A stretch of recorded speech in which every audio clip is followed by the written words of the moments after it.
Saturday. Christmas comes early.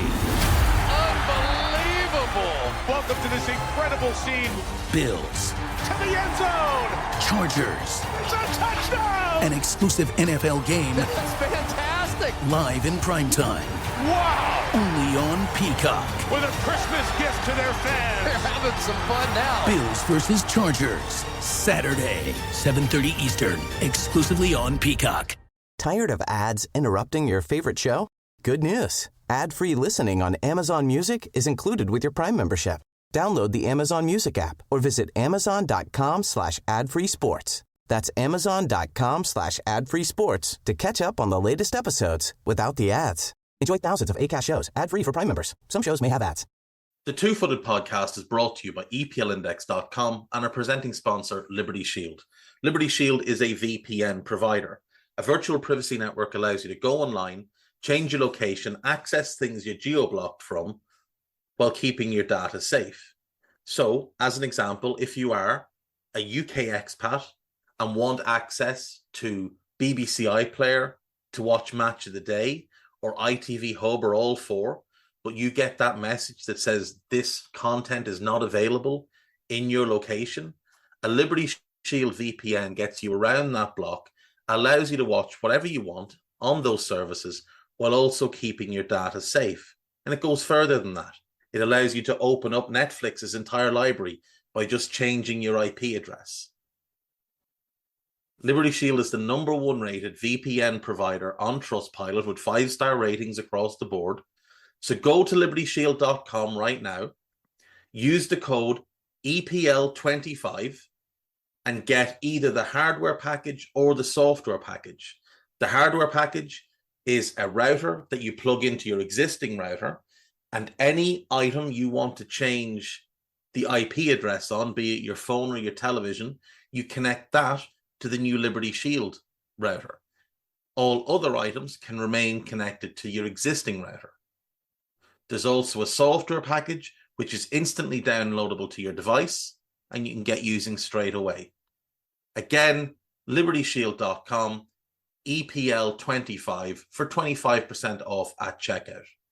We're also brought to you by Home of Hopcroft, a giftware and homeware company located in Scotland but shipping worldwide. Check out homeofhopcroft.co.uk and do check out the EPL Index and Anfield Index shops, which you'll find on Etsy. Use the codes EPL10 or RED10 for 10% off at checkout. And lastly, do remember to check out A Tad Predictable, hosted by Tadiwa. That podcast is on this feed before every Premier League match week. And then the EPL Roundtable, hosted by Kevin DeVries, on its own EPL Roundtable feed. So just search EPL Roundtable in your podcast device. And that's out after every match week. Now, on with the show.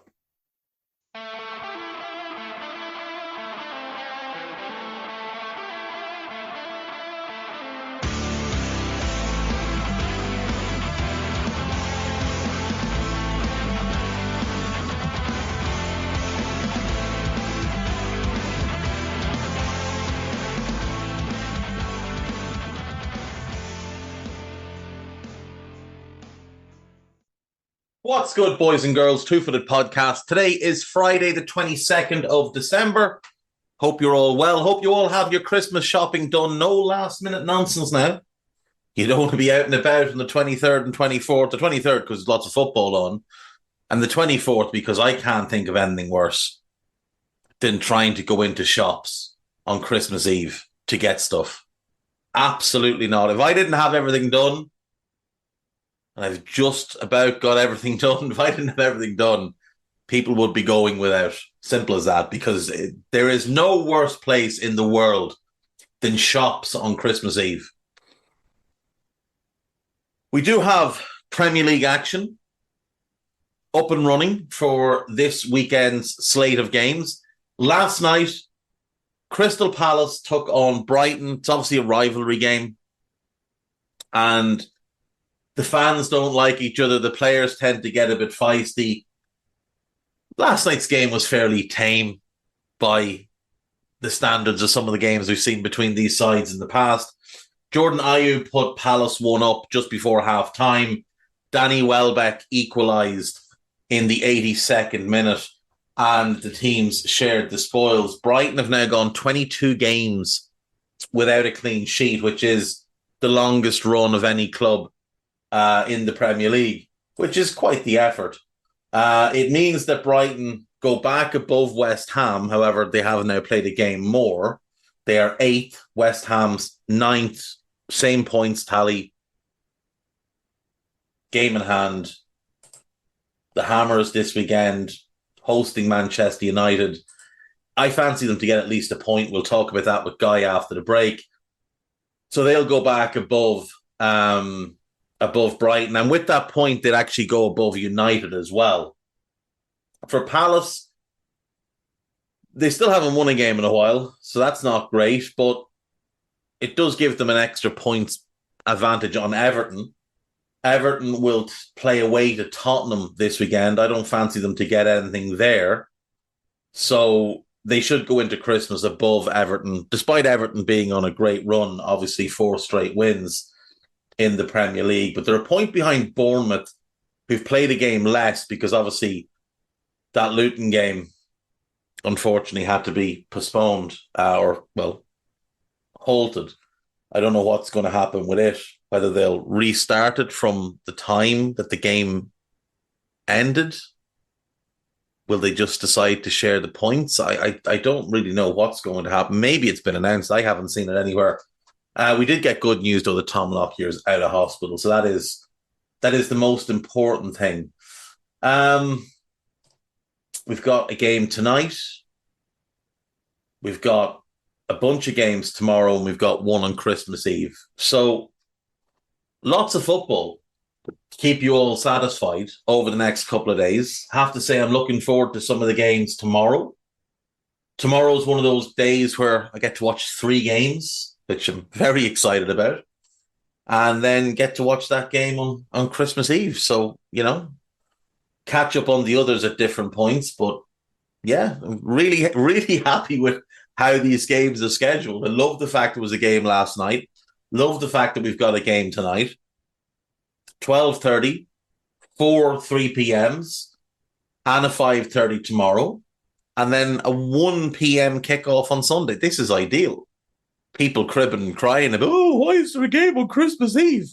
Because I want something to watch. What do you mean? You think I'm not going to watch that game? Of course I'm watching that game. I wish it was a better game, but I'd be watching it regardless. Might even sneak some championship action in at some point. News. Jim Ratcliffe is pushing to sign off on minority stake in Manchester United before Christmas. Well, he'd want to get a hurry on because it has to be done today, or it can't be ratified until after Christmas. It wouldn't be ratified until Wednesday. So it seems unlikely that this deal gets done before Christmas Day. But apparently his advisors will work late on Friday and into the weekend. The deal is going to get done. It's the deal I always said was going to happen when the club went up for sale. It was very, very obvious. They weren't actually trying to sell the club. They were trying to falsely inflate the value to sell a minority stake, for more than it was worth. Like, this 25% that he's buying for 1.25 million values the club at 5 billion. They're not worth 5 billion. And shout out to all the United fans that still have Qatari flags in their Twitter bios and made a show of themselves. Important news from Scotland. Celtic have lifted the Green Brigade's ban. About time. The Green Brigade have agreed to comply with an updated rail seating safety code of conduct. The atmosphere at Parkhead, when they're not doing what they do, is muck. To be honest, it's the best atmosphere in Europe, but without them, it falls off a cliff. It really does. And I know they're not for everybody, but they're very much for me. Alaves 0, Real Madrid 1 in La Liga last night. That win puts Real back to the top of the league because Girona and Real Betis drew 1-1. Real Madrid needed a late goal by Lucas Vázquez in the 92nd minute. They'd gone down to 10 men when Nacho was sent off in the 54th minute. Real suffering with injuries at the moment. But all things considered, they'll be very, very happy with how things are going. Rebecca Welch is set to make her Premier League debut and become the first female referee to take charge of a Premier League game. She will oversee Fulham at home to Burnley. Very, very much looking forward to seeing how she gets on. I hope she does really, really well. Obviously, she's worked her way up through the divisions. This, of course, has upset one Joseph Barton, which makes it all the better. So, really hope she does well. I think, based on what I've heard, I think she's going to be quite a good addition. Like, let's be honest. Sayan Massey is the best linesperson, referee's assistant in the league. So I'm not sure why we'd have any doubts over Rebecca Welch. I really don't know why we'd have doubts over her. She's refereed big games. She's refereed 2 Women's FA Cup finals. She's refereed up through the divisions.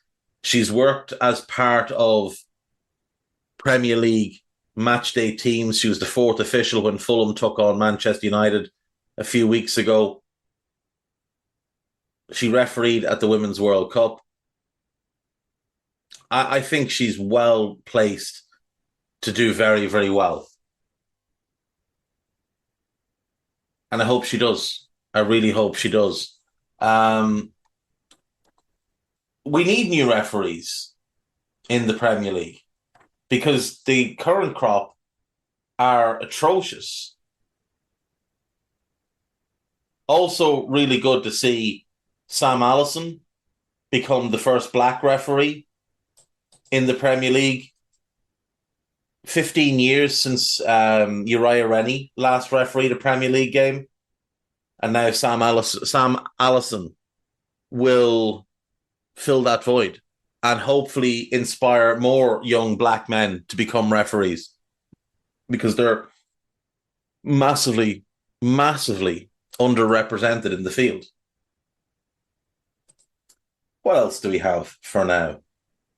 Ange Postecoglou has a plan to deal with Spurs' ill discipline. Obviously, too many red cards for Spurs this season so far. And Ange wants to pretty much stamp that out because it is costing his team points. Jurgen Klopp has talked about the European Super League and said that he hopes it gives UEFA a bit of a shake because Jurgen, I think, like most people, is unimpressed with how UEFA have gone about their business in recent years. I think they'd just gotten very comfortable and they had decided that it was going to be their way or no way. And now that the Super League has been deemed legal and absolutely fine to get up and running, UEFA now have a real threat. Now, it's all well and good English clubs and whoever else coming out and saying, oh, well, we're not going to join it. The bottom line is that if all the top clubs start to migrate to it, they will join it. It's as simple as that. They will join it. Because it's no longer going to be a closed shop, I think when people start to learn more about it, if they bother to learn more about it, I think they'll become more accepting of the idea of it. Not necessarily the actuality of it, just the idea of it as a real threat to UEFA, to force change in UEFA. And I kind of feel like the whole purpose of it is to force change in UEFA. Now, originally, I think their idea was they were going to set it up basically like the NFL, because they could see what big business the NFL is. Football's obviously a bigger sport and has more money in it. So if you set your league up the way the NFL is, where you've basically got the best of the best and all eyes are on it, and you take the major clubs and they solely play in that competition and they don't play maybe in their domestic leagues anymore, I genuinely think that would have absolutely trounced everything else. And people can say, oh, I wouldn't have watched it. Yes, you would. Yes, you would. It's nonsense. Every stadium would have been packed. Every game would have drawn huge numbers. You're telling me if Real Madrid are playing Bayern Munich, you're not going to watch it? If Manchester United are playing Barcelona, if it's Liverpool PSG, if it's Arsenal against AC Milan, of course you're watching those games. Of course you are. Everybody would be. If they could have done it properly, it would have been an absolute home run, without doubt. And it would have generated incredible funds for those clubs. Now, obviously, it would have had a negative effect on the domestic leagues and whatever else. But like at the end of the day, I constantly see fans of non-Big Six clubs wishing the Big Six would go away. I see Everton fans talk about how the greedy six are all behind the conspiracy to do Everton in because apparently they're afraid of Everton. Well, why are you then against the idea of the Big Six going off to join a breakaway league and leaving you in the Premier League? The bigger issue for the Premier League is that Villa and Newcastle would want to go as well. Like if you boiled it down, City, Liverpool, Spurs, Arsenal, United and Chelsea would all have gone. And Newcastle and Villa would have wanted in as well. So there's 8 English clubs that would have wanted to be part of it.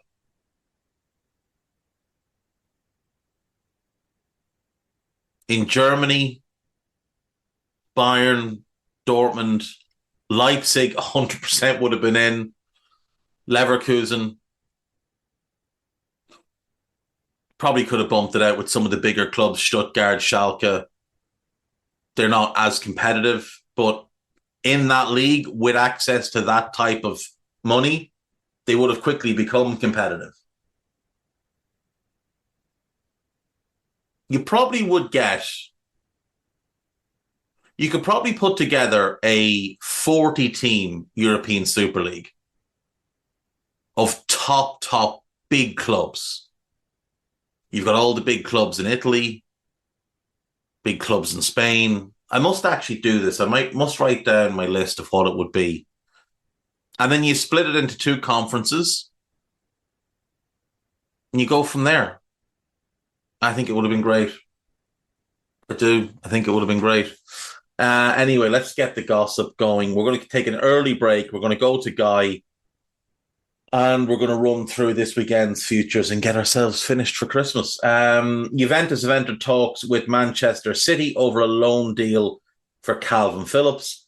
The 28-year-old has told Manchester City he wants to leave, and Newcastle are also interested. Arsenal are considering a £52 million move for Goncalo Inacio. No, they're not.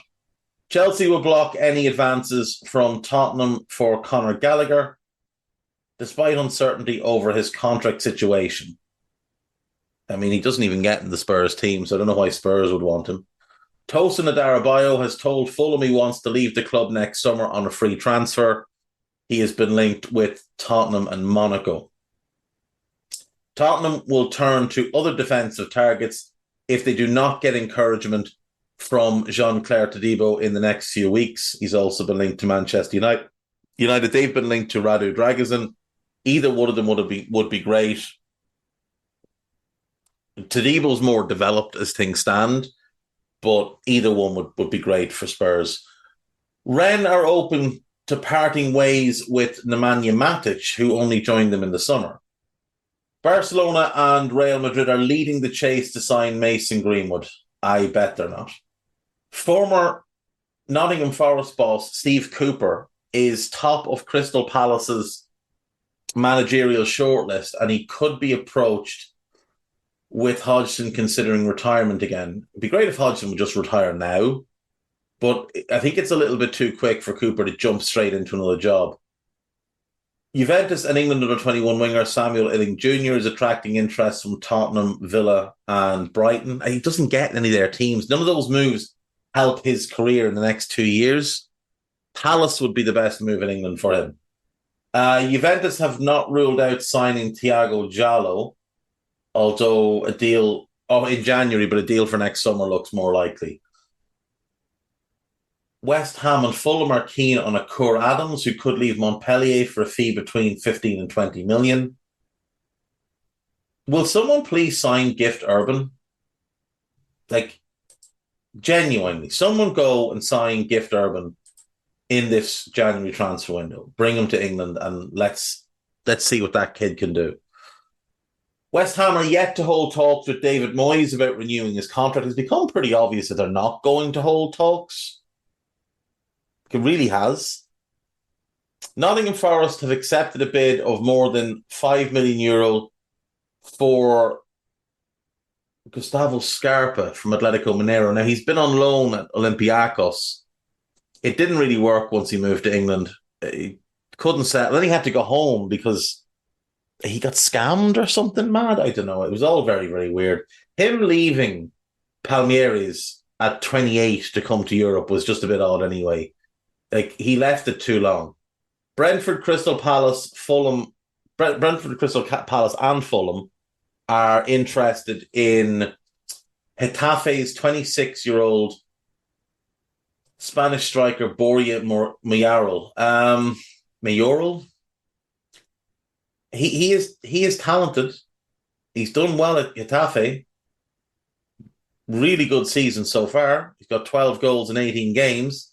But it is by far the best season of his career, and he'll be 27 before the season's out. I do have concerns about that. Bournemouth are remaining strong in their stance that Dominic Solanke is not for sale in January. That makes sense. Chelsea have agreed a deal with Darhou Saloum to sign their 17-year-old Senegalese midfielder Pape Douade Diong. I'd never heard of him. West Ham and Everton are interested in a January deal for Peterborough and England under-21 defender Ronnie Edwards. And really don't understand how Ronnie Edwards is still in League One. He could absolutely play in the Premier League tomorrow. Brighton should be signing him to replace Joel Veltman. Like, he is tailor-made to replace Joel Veltman as that defensive right-back. Right, we'll take a break. We'll be back with Guy after this. Paid actor portrayal. I didn't see it coming. Life can be so unpredictable. After losing my dad, it made me think about my family if something were to happen to me. The mortgage, car payments, and all the other bills. Even things like our annual summer vacation would be out of reach. I had heard about life insurance through Ethos and how easy it was to get coverage. They were right. I knew it was time to stop putting it off and get life insurance right now. I got on my computer and went to ethoslife.com. In just 10 minutes, I was covered. And boom, family protected. Thanks to Ethos, my family won't have to worry about the bills if the unpredictable happens to me. Ethos, fast and easy online term life insurance. Up to $2 million in coverage with no medical exam. Some policies as low as $1 a day. Answer a few health questions and get your free quote at ethoslife.com/audio. That's ethoslife.com/audio. Tired of ads interrupting your favorite show? Good news. Ad-free listening on Amazon Music is included with your Prime membership. Download the Amazon Music app or visit amazon.com/ad-free sports. That's amazon.com/ad-free sports to catch up on the latest episodes without the ads. Enjoy thousands of Acast shows ad-free for Prime members. Some shows may have ads. Right, welcome back. We are joined, as always, on a Friday by Mr. Guy Drinkle. How are you, sir? It's blowing a bloody gale, Dave. It is. It's doing the same here, actually. And I'm not quite not quite happy with it, to be totally honest. But it's not too cold here, so I don't really mind too much. This will be the last round of games before Christmas, and we won't have a pod predicting the games on Christmas Eve and such, because, well, sorry, on Stephen's Day or Boxing Day, depending on where you are. So we're just going to go and do this round of games. Obviously, one of them took place last night, Brighton, Crystal Palace, but we've got 9 games. Actually, we've only got 8 games to get through because City are away at the World Club Cup nonsense. So we've got 8 games. Let's get into them. Yeah, and we start tonight with Villa hosting Sheffield United, Dave. Villa obviously had a bit of a weird game against Brentford, but again, say it every week, home game, very different, and it is Sheffield United.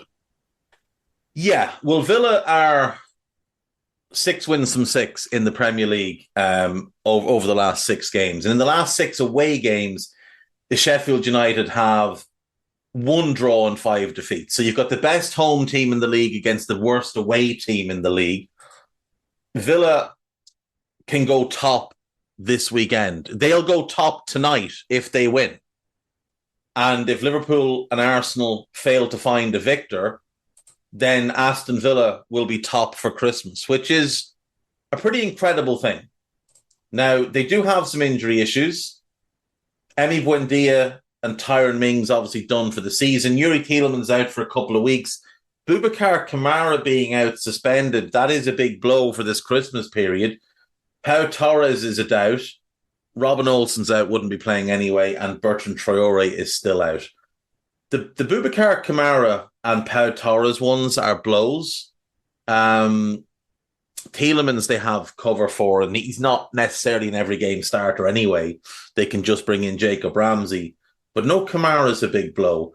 Sheffield United, they are without Chris Basham, Reece Norrington-Davies, John Egan, Tom Davies, Daniel Jebison, and Ryan Brewster. That's better than normal for them, but still missing some important players. They'll be hoping that, Chris Wilder can work a bit of magic, but I think you'd have to just fancy Aston Villa to win this game without much in the way of a hassle and go top. So I'll go 3-0 to Aston Villa. Yeah, I'd probably say something similar. So we'll move on to the Saturday then. Busy day of football. They usually cram stuff in to avoid Christmas Eve, but this year they went, fans, you can go on Christmas Eve. But we'll talk about that once we get to that game. West Ham hosting Manchester United, Dave. Obviously, United got a good result last week, but that is no sustainable way of playing football against good teams. So West Ham's obviously a much different challenge to Liverpool. How do United approach this one? Well, they're going to have to be a little bit more open, aren't they? Because that performance last weekend, I hope they enjoy their point, but that performance was an embarrassment. And they should take no pride from playing that way. You're Manchester United. You're meant to be one of the biggest clubs in the world. That was horrific to watch. It was embarrassing to see your team turn up and play like that. Now, United, away from home, have actually been really good of late. In the last 6 away games, they have 4 wins, 1 draw, and 1 defeat. Their home form has been the problem this year. At home, West Ham are 8th in the league in the form table. Last 6 games, 3 wins, 2 draws, 1 defeat. Going into the game, West Ham, no Mikel Antonio. Naif Agard should be okay. Max Cornet should be okay. United obviously battling a lot of injury issues at the moment. No Malacia, no Martinez, no Casemiro, no Mount, no Lindelof, no Maguire. Diogo Dalot will be suspended. Christian Eriksen is a doubt. Bruno Fernandes is back, so that's obviously a big help. Martial should be okay. Sancho's not allowed play because he hurt the manager's feelings. And Ahmed Diallo is out. It's a lot of players to be without. And West Ham, after the embarrassment of what happened to them in the week and the hammering that they took, the second hammering that they've had in the last week and a half, they'll want to bounce back and they'll want a result here. And Moyes will want a result because his record against United since leaving has not been good enough. And he'll know that with a win here, they can go above United in the Premier League table. If results go their way, they could go into Christmas sixth, which would be a really good achievement, all things considered. You know, they sold Declan Rice in the summer. They were expected to maybe struggle without him. They've been better without him, in truth. Now, it's not because he's gone. It's because of how they use the money. Alvarez has been good. Kudus has been very good. Bowen playing through the central now, that's something that's working really well. They're getting great performances from Lucas Paqueta, who they were quite fortunate to keep in the summer. I'm going to go West Ham to win. I'll go 2-1.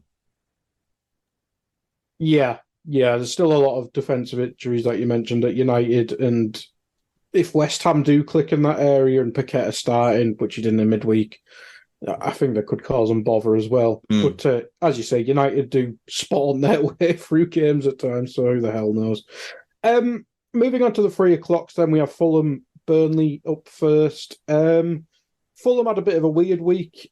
The Jimenez red card still astonishes me from the last weekend, but they did progress to a semi-final in the middle of the week. Obviously, didn't win in 90 minutes, but even if it was a Premier League game, a draw against Everton, the way they're playing is still a good result. But a bit of a mixed week, and you'd have to say again, Fulham, it's a good opportunity for them to win again. But at the same time, Burnley going to Fulham, you'd look at the schedule and say there's points there.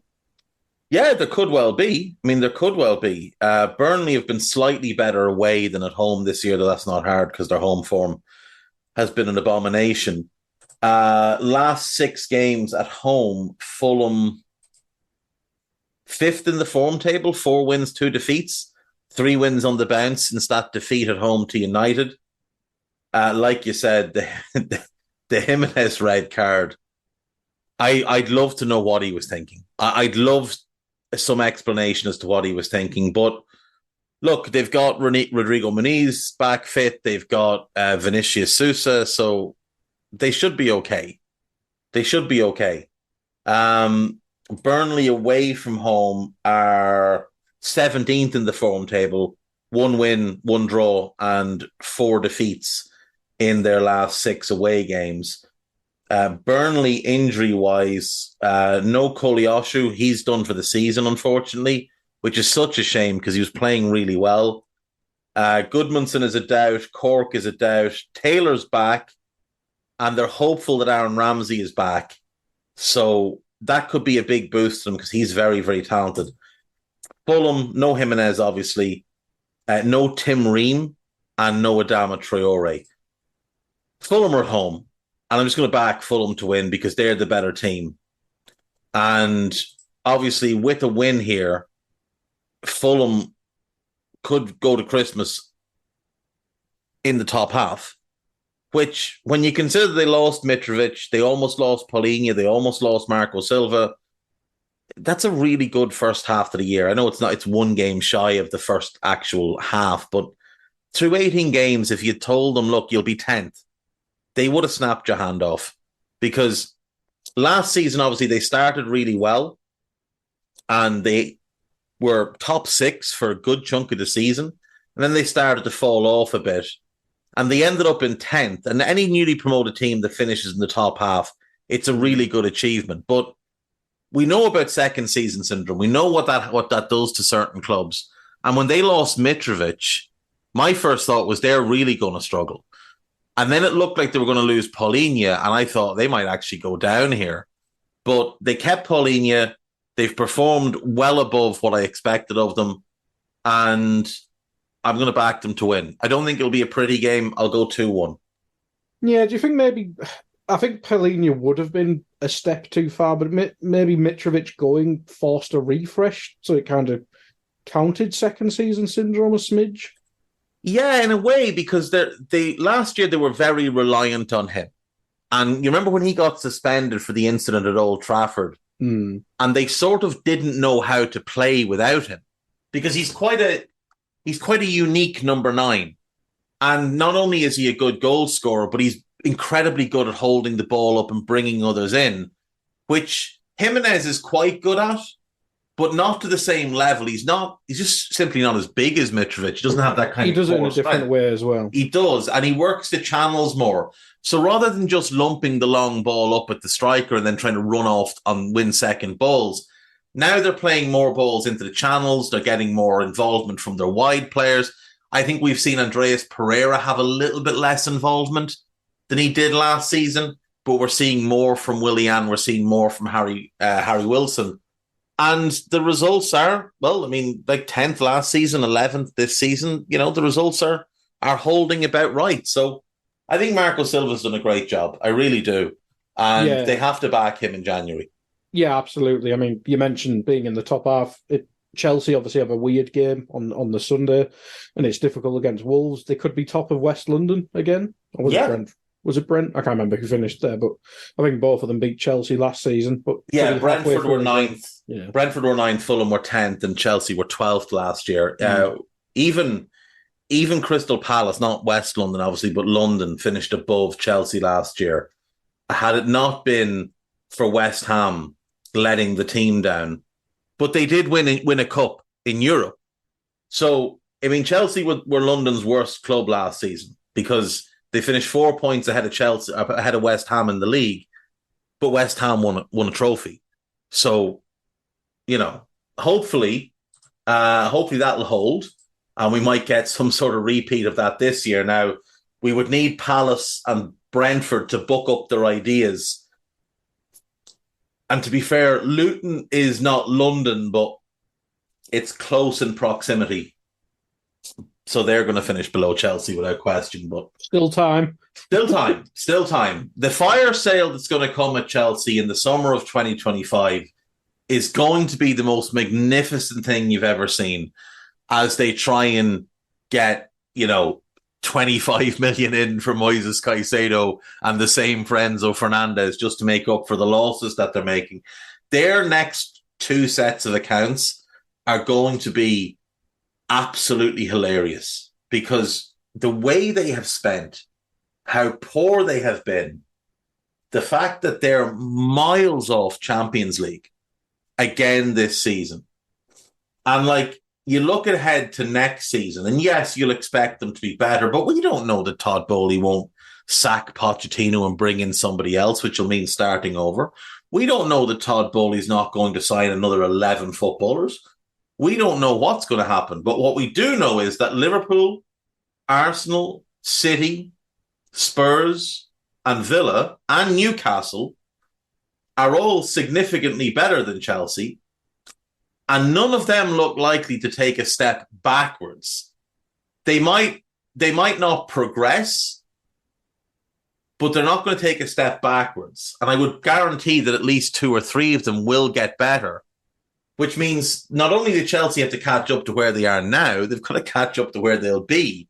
I don't think Chelsea are going to get Champions League next season because of the gulf. And if they miss Champions League for 3 years in a row, their accounts will be an absolute scandal. And they're going to have to just sell whatever it is they can sell because you've got to keep your profit and sustainability within the margins. And we've just seen what happened to Everton. And Everton was an accidental, well, it wasn't, it was blatant cheat, but Everton were deemed to have accidentally gone beyond the threshold. Chelsea, there's no accidental here. Chelsea are purposely breaking the rules with their spending, and they're going to get a significant punishment at some point if they can't dig themselves out of the mess and get into Champions League. Yeah, there's definitely a fire sale summer, maybe even winter break podcasting somewhere, isn't there? Yeah, we'll come to Chelsea in a few games, well, in a lot of games times, but I'd back Fulham there as well. Next up, we have Luton hosting Newcastle. Dave, obviously, Luton, sad circumstances last weekend. so we don't have much of a reference for the form, etc. But we do on Newcastle, and the tiredness is obviously a factor, but at the minute it is individuals letting them down. And Kieran Trippier, who I know you're not his biggest fan, but his time at Newcastle up until now, had been very good. Very absolutely. What's the word I'm looking for? Reliable is the word I'm looking for. And this week, last month or so, he's just absolutely imploded. He has. He's been an abomination. And he was dreadful against Everton, cost him 2 goals. Dreadful against Spurs, cost him a goal. Obviously cost him a goal and then missed the penalty in the week in the cup game. And he looks knackered. He just looks exhausted. So it might be time to sit him down and go Livramento right back, Lewis Hall left back, and, start playing to the future. You're still in the mix for top 4 this season, obviously, but it does look a little bit unlikely because as things stand, Newcastle are 9 points behind Aston Villa. And that's before we take into account that Man City, Liverpool and Arsenal are all pretty much nailed on for top 4. Like, it'd be stunning if one of them doesn't get top 4. So you've got to catch Villa, and they're 9 points clear of you, and their home form is incredible. You've also got Spurs who are ahead of you and look better than you. So for Newcastle, I feel like it's going to be Europa League this season. And I think you can get that regardless by playing those young fullbacks, Livramento and Hall, and building for the future. Those two with Sven Botman is 3/4 of your long-term backline. So why not? Let's see what it looks like. And then you can figure out what type of centre-back you need. And I can tell you already, the centre-back you need is the fella who's been currently linked with a move to Spurs and a move to Manchester United in Jean-Claude Todibo. If you want the ideal centre-back to fit next to Sven Botman with those two attack-minded fullbacks, he's the guy. Then you sit Guimaraes in front of them doing what he does, and whichever eights you want, and all of a sudden you're going to be a pretty complete defensive unit. Nick Pope's a very reliable goalkeeper. You've already got a proven defensive structure. Hasn't been as good this year as last year, obviously, but still the joint 4th best defence in the league, despite the fact that you've leaked quite a few goals in the last couple of Premier League games the couple that you lost. So the Toon going to Luton. Toon's away form has not been good. 1 win, 2 draws and 3 defeats in the last 6. Lost the last 3. Luton's home form, 1 win, 1 draw, 4 defeats. But that doesn't really tell the story because they gave Arsenal a really tough time and should have gotten a point. And they gave City a really tough time. Now, I don't think they deserved anything from that game, but they were ahead in that game. So this will be a tough game for Newcastle, especially coming off 3 straight away defeats and with the longest list of absentees in the Premier League. 13 players out or doubtful this weekend. No Tonali, no Pope, no Murphy, no Barnes, no Willock, no Anderson, no Gordon, no Kraft. Isak's a doubt. Schär's a doubt. Schär has a buttock injury. That's what it's down as. A buttock injury. A sore arse. Joelinton's a major doubt. Manquillo is out and Target is out. Like, that's a lot of players to be without. An awful lot of players to be without. Luton, now obviously we know they won't have Tom Lockyer, and we don't know if or when they'll get him back. Marvelous Nakamba, I believe, is back. Cauley Woodrow looks like he should be back, at least on the bench. Dan Potts and Reece Burke, they're looking like it'll be January for those two. They haven't kicked the ball all season. Certainly Dan Potts hasn't. I kind of fancy Luton to get something here. Just given they're at home and Newcastle's away form has been so bad and they're missing so many players, I kind of fancy Luton to get a draw. I'd like to say a win, but I just don't have any faith in them. I'll go a draw. I'll go 1-1. Yeah, you do wonder if Newcastle may rotate a bit because Trippier, I mean, even when you've got the BBC saying don't be mean to him and stuff like that, which is astonishing. Good Lord. I mean, that is probably the one area of the pitch they do have options, as you said, so take him out the firing line. Yeah, give him a rest.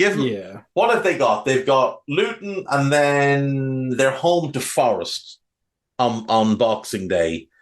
And then it is away to Liverpool. Why not rest him for this game and the Forest game and then bring him back in for Liverpool? You know, give him that week to just let his body recover. Kieran Trippier is an older player now. I know he still looks like he's 12, but he is 33 years of age. He's got a lot of miles on him. And he's got some hard miles on him as well, because let's not forget, he played 3 years in the Championship.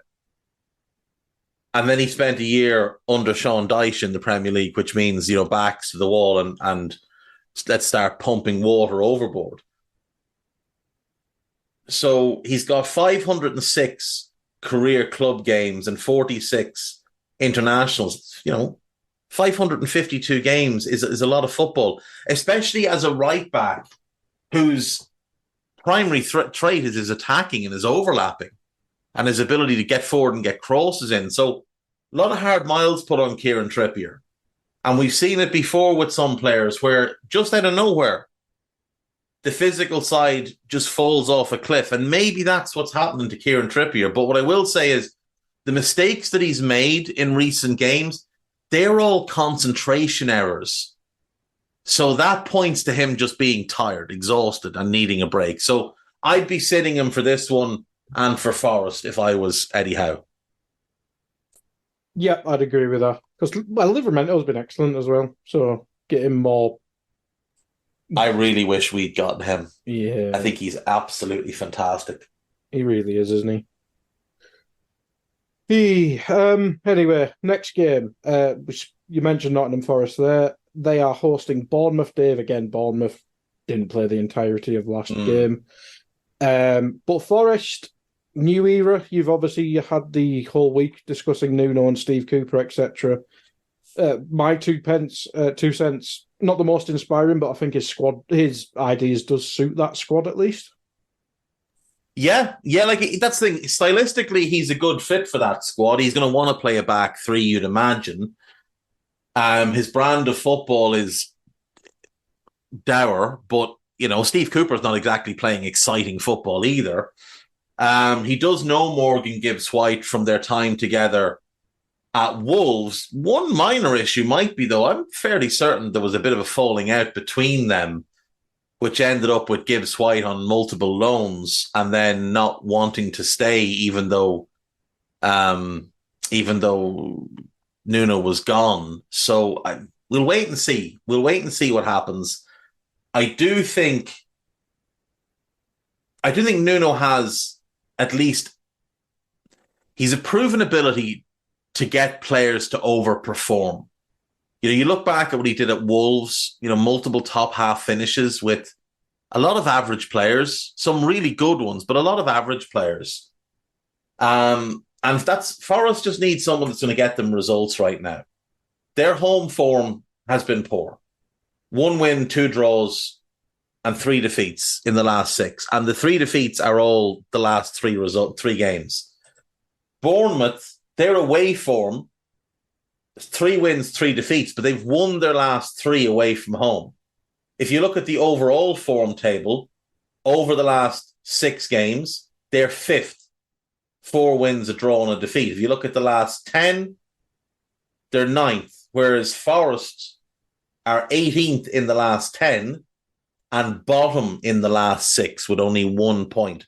So Bournemouth very much coming in as the in-form team.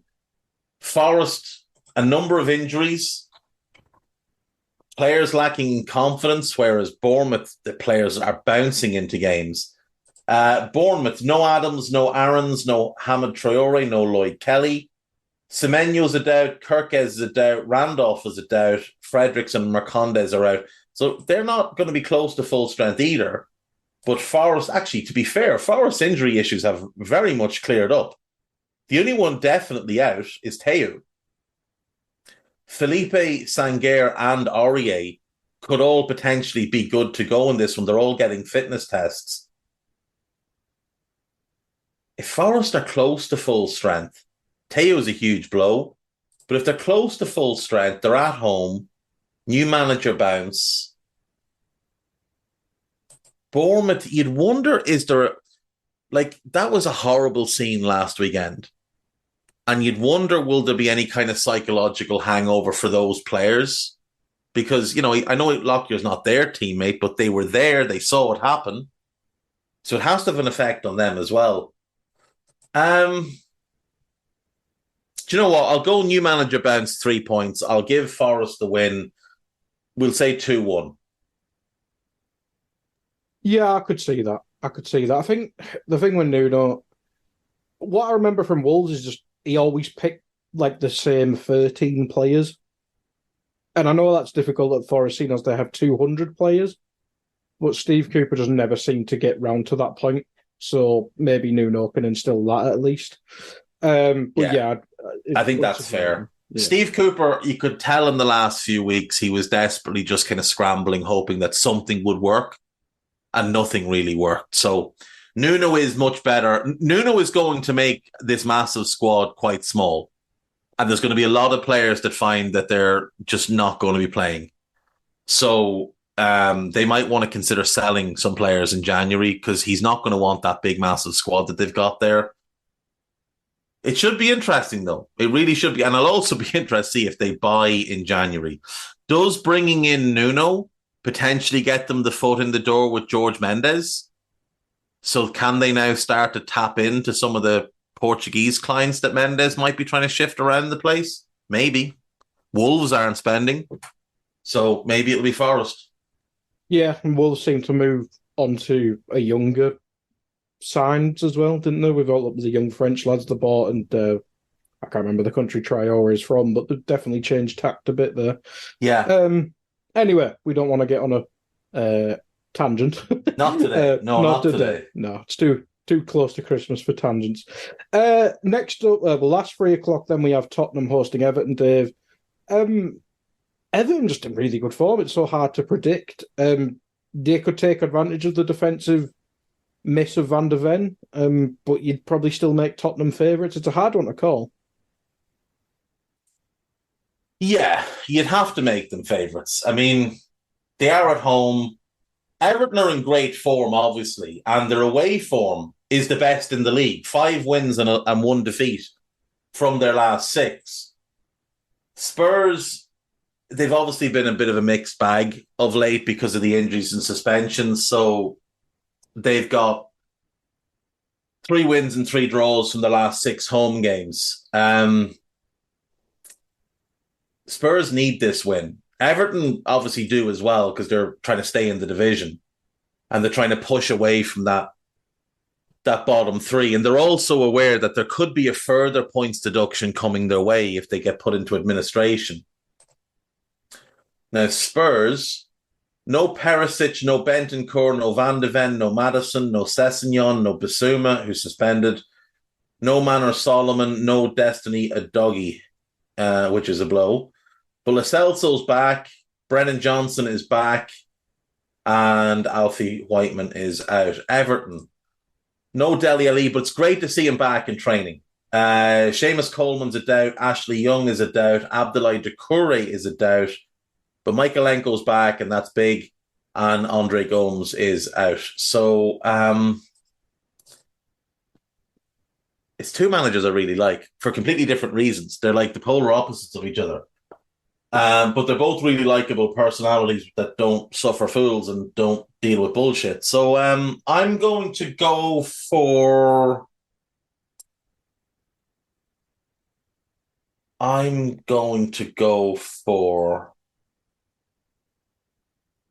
I'll go a draw. I want to say I want Spurs. I want Spurs to win because I want Ange to do well. But you have to give respect to Everton and how they're playing. So I'll go the draw. I'll go 2-2. Yeah, I think if Everton can take advantage of the defensive injuries, they can score goals, but that attacking unit of Spurs is just very fluid. That's the And thing. yeah, And you'd wonder with how much of the ball Spurs will have and how high they play, can Everton, especially if Doucouré's out, can Everton bully them the way they've bullied other clubs? Like we've seen them bully Brighton under De Zerbi since Dyche came in. And obviously there's some similarities in how Spurs play and how Brighton play. But Brighton aren't as fluid moving from the back as Spurs. Spurs get it forward quickly and then they build in the opposition half, whereas Brighton like to take things a bit more methodically. I will go. Do you know what? No, I'm going to go Spurs win. I'm going to go 2-1 to Spurs. yeah. As I said, hard one to predict that one. Moving on to the big one, then the 5:30 kickoff. We have Liverpool hosting Arsenal. Dave. I mean, it's kind of become not as big a factor, but the old cliche: if you top at Christmas, you tend to win the league, unless you're Liverpool or Arsenal against Man City, which is annoying. But it is a bit of folklore, so it is kind of important. Liverpool, obviously, excellent home record, disappointing result last weekend, and more so the performance. But Arsenal's record at Anfield is not great, and is it only Villa and Newcastle they've played away in the Big Seven, or whatever the hell we call it nowadays? Yeah, they played Villa, Newcastle, and Chelsea of the Big Eight, and they haven't won any of them. They've taken one draw. And I don't know, I'm not hugely impressed by them. I don't think they're as good as they were last season. Now, their away form, they've won 3, drawn 1, and lost 2 of their last 6. Liverpool 5 wins and a draw in their last 6 at home. Obviously, the draw was that horrendous game against United. Otherwise, it would be 6 from 6. Injury-wise, Arsenal, no Vieira, no Tomiyasu, no Partey, no Jorginho, no Mohamed El-Neni, no Jurriën Timber.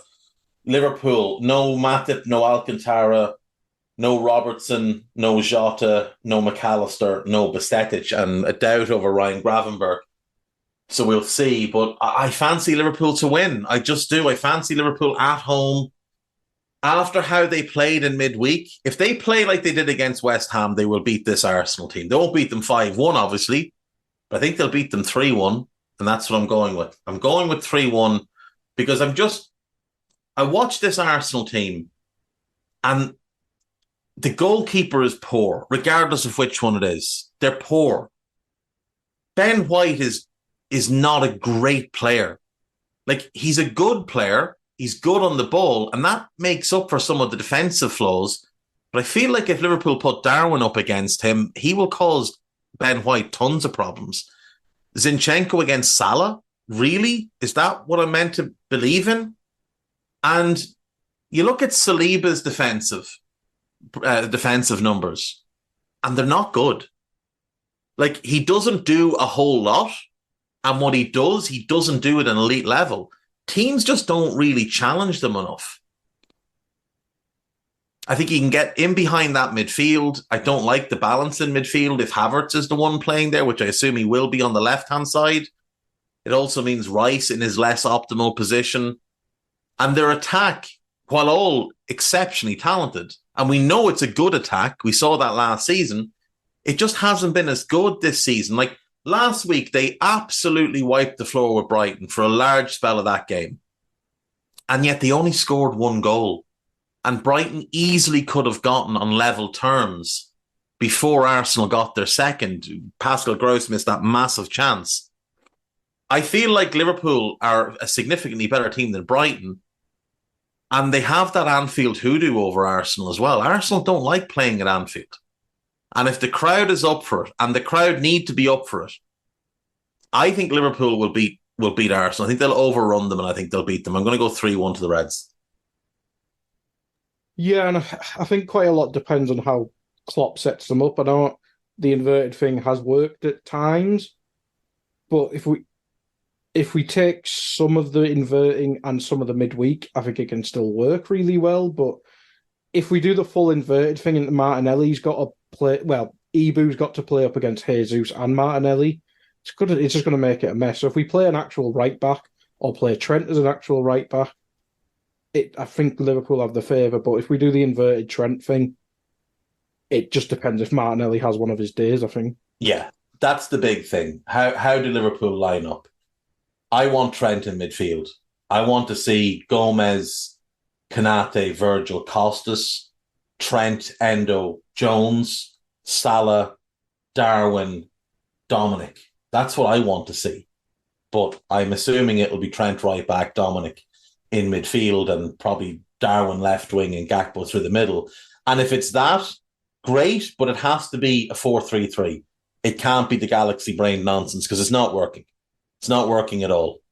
So here's hoping Klopp doesn't do anything foolish. Yeah, plus I don't want to see Trent dueling against Declan Rice. It wouldn't be that fun. See that he didn't tackle for the first 10 games of the season. But anyway, yeah, that wouldn't be hard to predict. But if Liverpool turn up, Anfield, etc., I'd probably favour us as well. But that might be biased, who knows?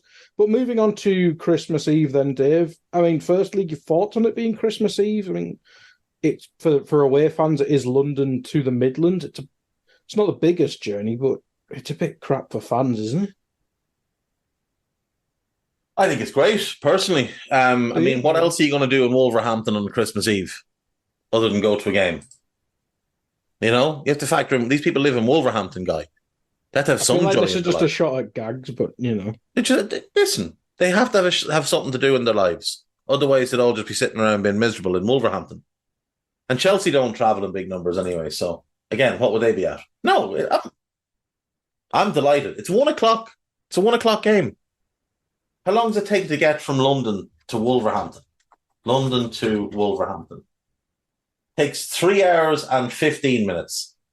You leave at 8 o'clock in the morning. You're there by 11:30, let's say 11:45, given you're on a bus. Get into the ground. Game's over by 3. You're back on the coach by 4. You're home by 8 o'clock. Plenty of time to do whatever it is you need to do on Christmas Eve. No, I'm happy. Good enough for them. You just want something to watch. I just want something to... I don't care that these people have to travel to the game. So I just want something to watch. Simple as that. Wolves, no Johnny Otto, no Joe Hodge. But Pedro Neto looks like he's back. Jose Sa should be back. And Nelson Semedo should be back. So really good news for Wolves. No Fofana. Reece James has had surgery and is out for 3 to 4 months. No Mark Cucurella, no Robert Sanchez, no Ben Chilwell, no Romeo Lavia, no Trevoh Chalobah, no Leslie Ogochukwu, no Carney Chukwuemeka. Doubts over Levi Colwill, Noni Mudeki, and Enzo Fernandez. So not a great time for Chelsea.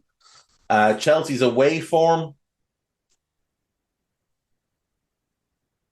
1-3, lost 3, but lost the last 3 in a row.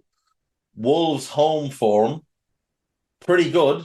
1-3, drawn 3, unbeaten in 6 at home. I fancy them to make it 7. I'm going to go for the Wolves win. I'm going to go 2-1 to Wolves.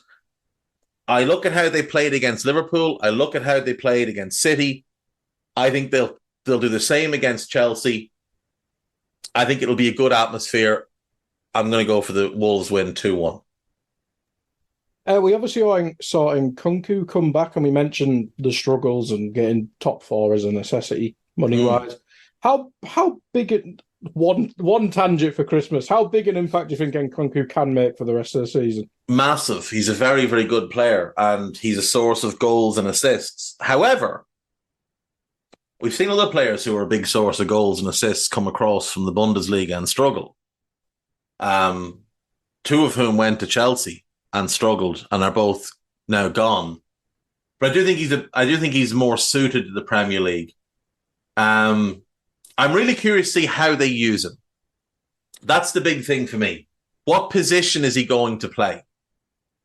Because if he's your primary number 9, I'm not sure you're going to get. Well, I suppose you go Sterling, him, and let's say Mudryk, who's starting to play quite well.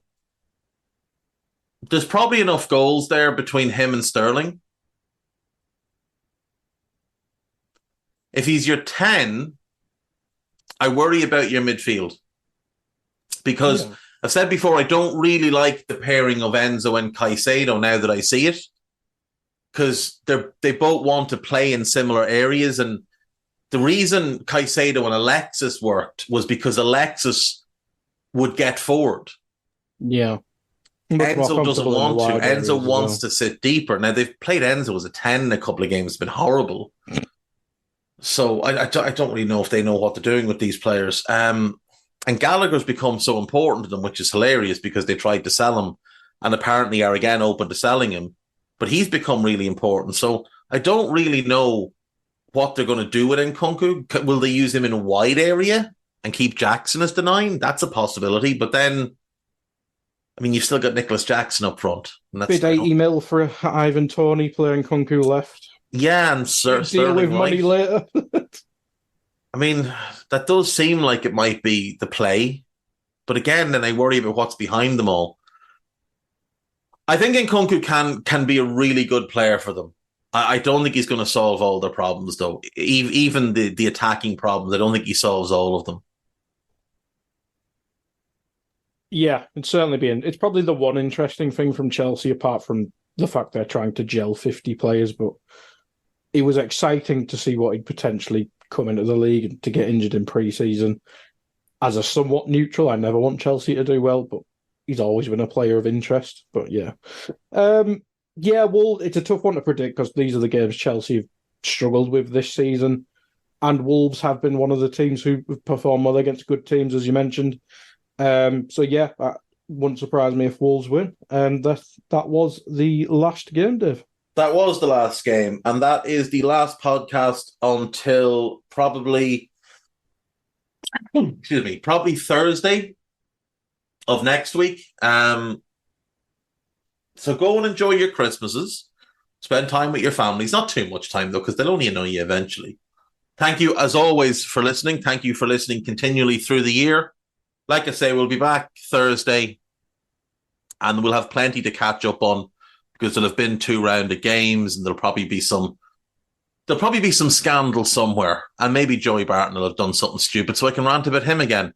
But Merry Christmas to all. Take care. See you soon. Bye-bye.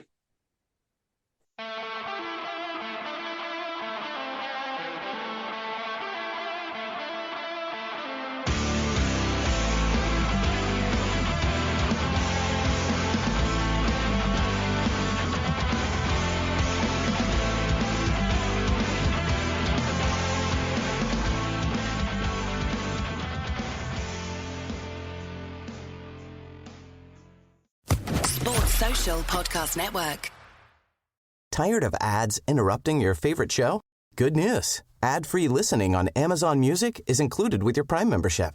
Download the Amazon Music app or visit amazon.com/ad-free sports. That's amazon.com/ad-free sports to catch up on the latest episodes without the ads. Enjoy thousands of Acast shows ad-free for Prime members. Some shows may have ads.